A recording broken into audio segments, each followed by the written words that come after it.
And Rachel all of a sudden starts singing in the back of the van. And she starts singing this song. If you're happy and you know it, clap your hands. Yeah, we can do it. Cool. If you're happy and you know it, clap your hands. If you're happy and you know it, then your life will surely show it. If you're happy and you know it, clap your hands.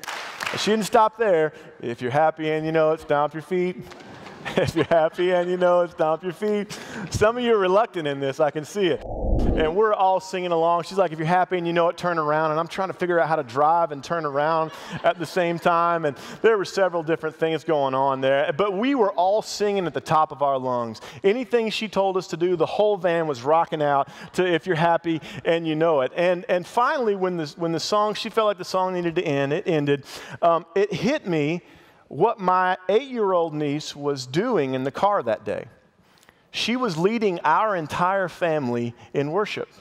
If we could get the lyrics we sing to match the lives that we live, it would change the world. And he goes to take one giant leap off, and instead he slips, and his feet go this way. And that makes his little tush hit the diving board. And when his tush hits the diving board, it propels him this way. Yeah, exactly. You know, at some point he just committed to it and just opened up his arms and just said, if I'm going to do it, I'm going to do it big. And so, bam, man, his belly hit the water. And I mean, the college students went crazy. They were hollering for him, and he gets out of the water, and that pale complexion is now red on his chest, and it's just amazing. But there was that one moment, you know, where all the college students saw what was about to happen, and they all said, response to what was happening. And I believe if just the folks in this room were able to see God for who He truly is, as He is, that maybe our response would be, you ever done this with somebody that you really care about, and then you reread it, and you read it again? Pretty soon you can memorize it, right? Because you kind of know what it says, right? And you memorize it because you're so happy about what the person is writing that you just commit it to memory. And in a similar way, guys, God has given us letters to get to know Him, the God of the universe. He's given them to us so that we can read them to get to know Him. Some of us don't see God clearly because we simply don't spend time getting to know Him. And here's the truth. How you see God is determining how you worship Him.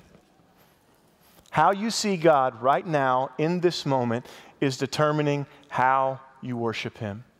You ask a friend of mine who's in ministry how he sees God, and he would tell you, I see God as a way to make money. I asked Keely how she sees God, and she told me that she sees God as spring because He's able to sort of take the blandness of winter, and it looks like there's no life in the ground, and all of a sudden spring comes, and boom, there's life, and there's color, and things blossom and bloom in spring, and it's just life, and that's how she sees God. But if you ask my grandmother how she sees God, she would tell you that He's the thing that took away her son at age 15. And as far as I know, she never set foot in church except for a Christmas play that I was in elementary school and when my sister got married. How you see God is determining how you worship Him. It's funny what happens when people in the Bible see God. When they just get even a crack of the door glimpse of who God is. Here's some of their responses. People danced. You know, and I don't think it was this kind of dance. You guys seen Hitch? Just keep it here. None of this stuff right here. Right here. The God who created a whale to be able to swallow Jonah and then spit him back onto dry land. If we could see that God and understand who He is, I think our worship, our lives would look a little different. 26 pairs of flip-flops, all right?